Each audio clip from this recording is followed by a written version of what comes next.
Hello guys, I'm going to show you the breadth first search algorithm today. It's the BFS algorithm. So I'm going to show it on 3 different examples just to give you a basic understanding of the algorithm, and that's going to be it. I'm going to start with this example and we're going to start at the vertex A. So we're going to say the graph is rooted at the vertex A. So what we do, we're gonna add A to a list. Also, for each vertex in the graph, we're gonna assign a number to the vertex indicating how many edges did we have to pass to get to this vertex. So we didn't pass any edges to get to A, so we're just gonna write 0 for this one. Good, that's the first step. Now, for the next iteration, we're gonna consider which vertices are directly connected to A. Well, G is, and Q is. Okay, so we want to add both these to the list, but which should we add first? Well, actually it doesn't really matter as long as we do it consistently. Like we have a specific way to do it. So for this example, we're just going to do it alphabetically, but we could do it in another order.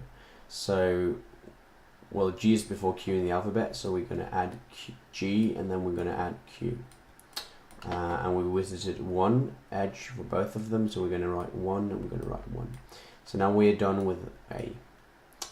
And this is actually kind of what you do. You just repeat the step. So yeah, let's get going. So now we want to consider G.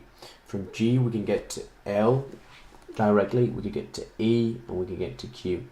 We already were in Q, so we're not going to consider Q again, but we're going to consider E and L. So now we chose to do it with the alphabetical order, so that means we're going to add E to the list first, then we're going to add L, and we had to visit 2 edges to get here, and then we're going to remove G from the list. Now we're done with G. Okay, so now we're going to consider Q. From Q we can get to E and P. We already visited E, so we're just going to visit P. We're going to say 2 edges, P, and we're going to remove Q from the list. Now we're going to consider E. From E we can get to J, we can get to E, and we get to P. Well, we already visited P, so we're just going to consider E and I and J. I is before J in the alphabet, so we're going to add that to the list first. I and then J, and we're going to give them the number 3, indicating we had to visit 1, 2, 3, and 1, 2, 3. Okay, so now we're done with D. Then we're going to visit, consider L. From L we can get to E, J, and C. Well, we already visited E and J, so we're just going to visit C. So we're going to add C to the list, and we're going to give it the number 3, indicating we had 1, 2, 3 edges to visit. And we're done with L.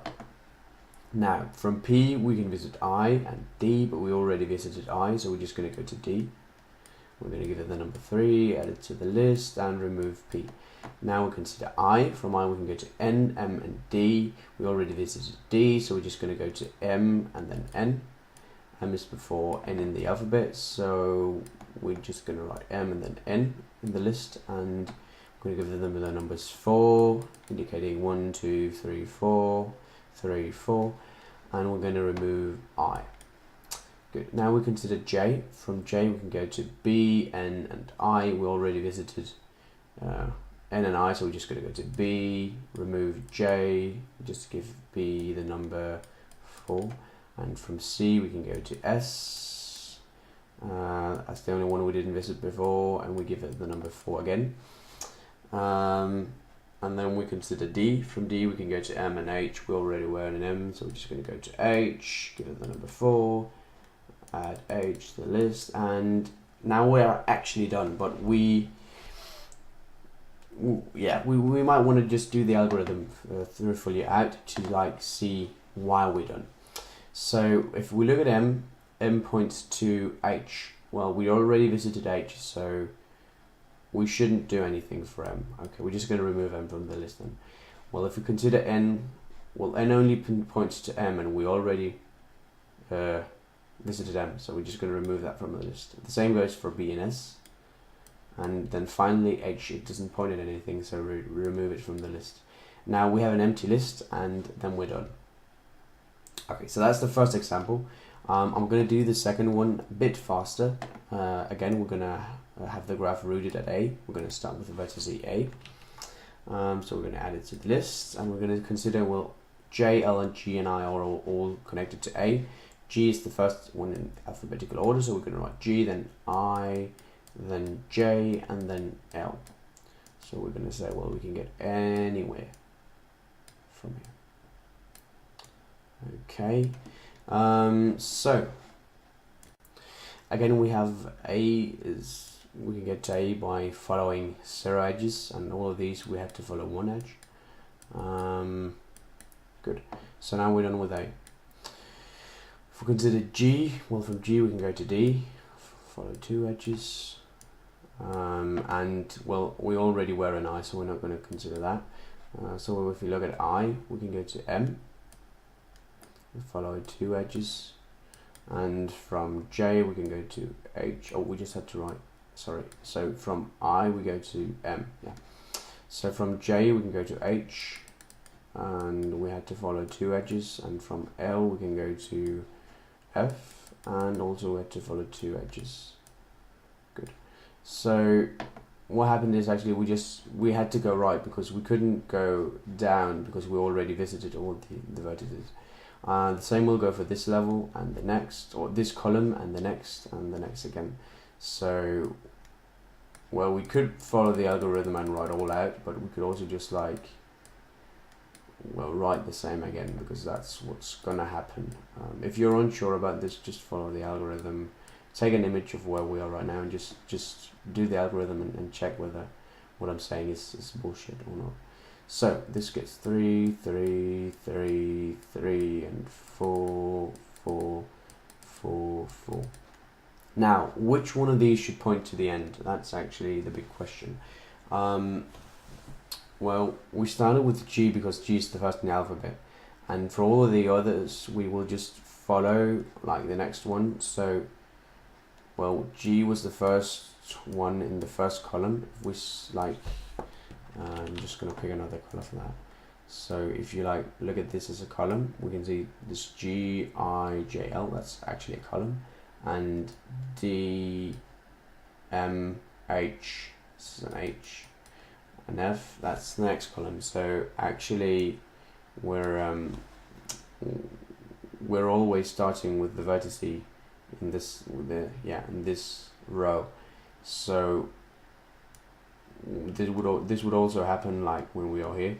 So E is the first vertex who points at T, and therefore, well, this will be the final, this will be the graph. Okay, let's consider the final example. So once again, we're gonna have the graph rooted at the vertex A. So we add A to the our list, and we assign 0 to the vertex A, indicating we had to visit 0 edges to get to A. Now, well, A only points at B, so we're just going to follow that edge. We're going to add B to the list, and we're going to add 1 to the vertex B, indicating we have to follow 1 edge to get to B. Then we're done with A. We can remove it from the list. Now, B points to C, E, and F. Well, we wanted previously to add them in alphabetical order, so let's just keep doing that. So we're going to add C, we're going to add E, and we're going to add F. So we pointed at C, we pointed at E, and we pointed at F. We're just going to give the numbers 2, 2, and 2. Okay, so now we're going to be done with B. We're going to remove it from a list, and we're going to consider C. C only points to D, so we're just going to follow that edge, and we're going to assign the number 3 to D. And we're going to add D to the list, and then we can remove C. Good. Now we're going to consider E. E points to I and F. We already were in F, so we're just going to go to I. And we're going to assign the number 3, and we're going to remove E from the list, and then we're going to consider F. F points to I and J, but we already were in I, so we're just going to go to J. We're going to add J to the list, give it the number 3, and we're going to remove F from the list. And we're going to consider D. D points to G and H. Well, they're both unvisited, so we're going to add both to list. And G is first in the alphabet, so we're going to add G and then H. So it's going to be G and then H, and we're going to assign the numbers 4. And then we can safely remove D from the list. Now we're going to consider I. I points to J, and that's it. And we already visited J, so we can safely remove I without doing anything further. Then we're going to consider J. J points to Q and J points to M. Now we're just going to stick with the alphabetical order, and we're going to write M first and then Q. So we're going to add M and Q to the list, and we're going to assign the numbers 4. And then we can safely remove J from the queue, or the list, sorry. Good. So now we're going to consider G. From G we can go to J, F and C, but unfortunately we already visited all these vertices, so we're just going to remove G from the list. Now we're going to consider H. H can go to K and L. K is the first in the alphabet, so we're going to visit K at the first and then L. And we're going to assign the numbers 5 and 5, and we're going to remove H from the list. Now we're going to look at M. Well, M points to N, and Q, we already were in Q, so we're just going to go to N. We're going to give it the number 5, add it to the list, and we can remove M. Now we're going to look at Q. Well, Q points at things we already visited, so we're just going to remove that. K points to a lot of things we already visited, so we're just going to remove that. L points to O, so we're just going to follow that, and we're going to give it the number 6. 1, 2, 3, 4, 5, 6. And we're going to remove L.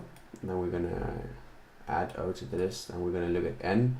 N only points to stuff we already visited, so we're going to remove that. O points to stuff we already visited, so we're going to remove that.